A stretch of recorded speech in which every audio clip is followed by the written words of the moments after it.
Hello guys, again welcome back to my another blog.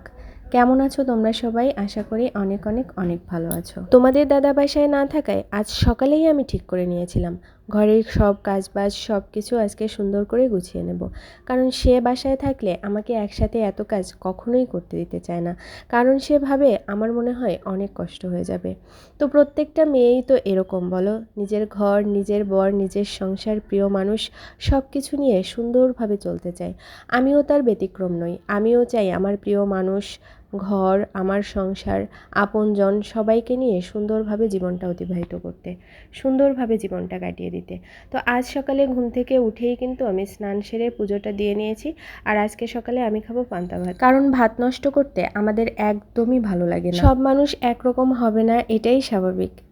এক একজন মানুষ এক এক রকম, এক একজনের ব্যক্তিত্বও কিন্তু এক এক রকম। আসলে কম বেশি আমাদের সবারই প্রায় ব্যক্তিগত জীবন আর লোক দেখানো জীবনের মধ্যে অনেকটা পার্থক্য থাকে। খারাপ সময়, কঠিন মুহূর্ত, চোখের জল, ডিপ্রেশন, ক্লান্তি কম বেশি সবার জীবনেই আছে। কিন্তু আমরা বড় হওয়ার সাথে সাথে সেটাকে লুকিয়ে হাসি মুখে ভালো আছি বলতে শিখে যাই। কারণ আমরা বুঝতে শিখে যাই যে দিন শেষে নিজের পরিস্থিতির সাথে কেবল নিজেকেই লড়াই করতে হয়।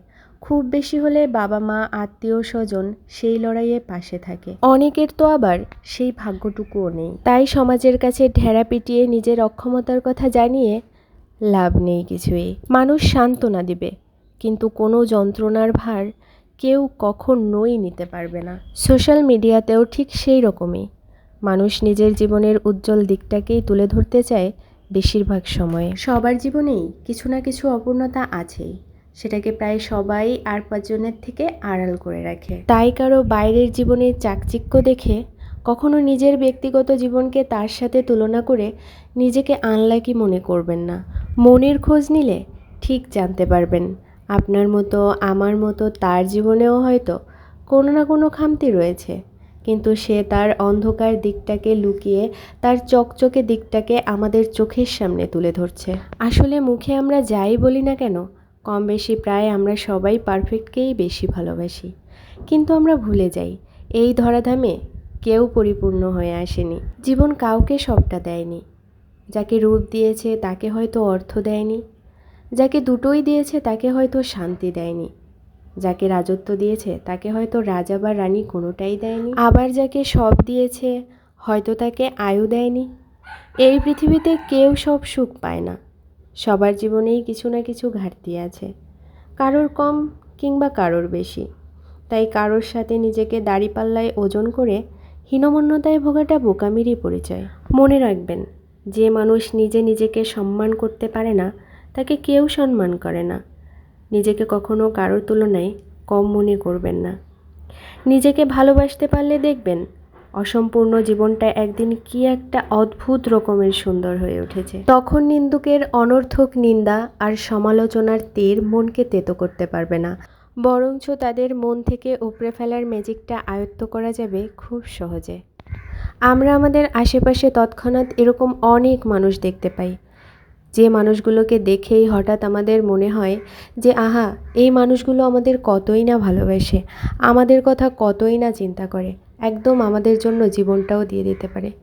কিন্তু একটু খেয়াল করলেই আমরা বুঝতে পারি এই একই মানুষগুলো আমাদের অজান্তে কিংবা আমাদের পেছনে আমাদের নিয়ে যে সমালোচনার ঝড় তোলে, যেগুলো আমরা তাদের নিয়ে কখনো কল্পনাই করতে পারি না। বরঞ্চ আমরা তাদের ভালো মানসিকতায় এতটাই ভুলে থাকি যে এই জিনিসগুলো বিশ্বাস করতে আমাদের অনেকটা কষ্ট হয়ে যায়। কিন্তু বাস্তবের সাথে যখন আমরা তাল মিলাই তখন কিন্তু আমরা বুঝতে পারি যে না, আসলে এই মানুষগুলো আসলেই আমাদের ভালো চায় না। তো আমাদের সেক্ষেত্রে এটাই করা উচিত, যারা আমাদের নিয়ে কথা বলে, আমাদের নিয়ে সমালোচনা করে, তাদের কোনো কিছুতে রিয়্যাক্ট না করা। আমরা যদি তাদের কোনো কিছুতে রেসপন্স না করি, আমরা আমাদের ভালো থাকা, আমাদের মন্দ থাকা নিয়ে নিজেরাই থাকি, তাহলে একটা সময় এই মানুষগুলো থেমে যাবে। কারণ এই মানুষগুলো তখন বুঝতে পারবে যে তাদের বলা না বলায়, তাদের সমালোচনায় আলোচনায় আমাদের কিচ্ছু যায় আসে না। আমরা আমাদের মতো চলতেই ভালোবাসি। তো তো যাই হোক, আমাদের জীবনে তো এরকম মানুষ থাকবেই, ভালো থাকবে, খারাপ থাকবে, সব কিছু মিলিয়েই আমাদের চলতে হবে। তারপরেও অনেক সময় হয় যে আমরা জানি যে এই জিনিসটা নিয়ে আমাদের মাথা ঘামানো উচিত না, তারপরেও সেই জিনিসগুলো এমন সব মানুষের থেকে আমরা পাই যেটা নিয়ে আসলে আমরা চিন্তা না করতে চাইলেও অটোমেটিক্যালি আমাদের মাথায় চিন্তা চলে আসে, আমাদের মন খারাপটাও হয়ে যায়। আরও অনেক সময় দেখা যায় যে আমরা কোনো একটা দোষ করিনি, কিন্তু সেই দোষের দায়টা আমাদের ঘাড়ে এসে চাপে। তখন আমাদের মন খারাপ হয়, আমাদের মন ভেঙে যায়, এটাই স্বাভাবিক। কিন্তু আমরা যদি একটু ভালোভাবে চিন্তা করি তাহলে দেখতে পারি যে এই মন খারাপ কিংবা এই বিষয়টা নিয়ে চিন্তা করতে করতে কিংবা নিজেকে নির্দোষ প্রমাণ করতে গিয়ে আমাদের কিন্তু অনেকটা সময় নষ্ট হয়, যে সময়টা আসলে নষ্ট করা কখনোই উচিত না। কারণ সময়ের সাথে সাথে তখন অটোমেটিক্যালি মানুষ বুঝতে পারবে যে ভুলটা আমার ছিল নাকি ভুলটা অন্য কোথাও ছিল। তখন মনে মনে যে মানুষগুলো আমাদেরকে ভুল বোঝে কিংবা আমাদের উপর দোষ চাপায়, সেই মানুষগুলোই অনুতপ্ত হয়। তো কোনো মানুষের সাথে চেঁচিয়ে তো আর নিজেকে নির্দোষ প্রমাণ করা যায় না, বরং সময়ের ওপর ছেড়ে দিয়ে চুপচাপ থাকলে নিজের সম্মানটাও বাড়ে। আর যে মানুষগুলো অযথাই দোষ চাপিয়েছিল, সেই মানুষগুলো স্বীকার না করলেও মনে মনে নিশ্চয়ই অনুতপ্ত হয়। আর দোষ স্বীকার করলো না করলো সেটা তো আর বড় কথা না। কোনো মানুষ যদি মন থেকে অনুতপ্ত হয় যে আমি তার প্রতি অন্যায় করেছি, তার থেকে বড় আর কিছুই হতে পারে না। বিশ্বাস করো, এটাই সব থেকে বড় পাওয়া, যে কেউ তোমাকে ভুল বুঝেছিল আর সে সেটা স্বীকার না করলেও সে মনে মনে জানে যে সে তোমার প্রতি অন্যায় করেছে। যাই হোক, দেখো, তোমাদের সাথে গল্প করলাম, অনেক কথা বললাম, হয়তো কথাগুলো তোমাদের ভালো লাগবে, অনেকের ভালো লাগবে না। অনেকে হয়তো আমাকে অনেক ধরনের কথা বলবে, কিন্তু আমার যেটা মনে হয়েছিল আমি সেটা বললাম। কারণ সব মানুষেরই অধিকার আছে, সব মানুষেরই স্বাধীনতা আছে তার অনুভূতি, তার ইচ্ছা অনিচ্ছাগুলো জানানোর। আমিও সেটাই করলাম, তোমাদের সাথে শেয়ার করলাম। তোমাদের অনেকের হয়তো ভালো লাগবে, আবার অনেকের হয়তো ভালো লাগবে না।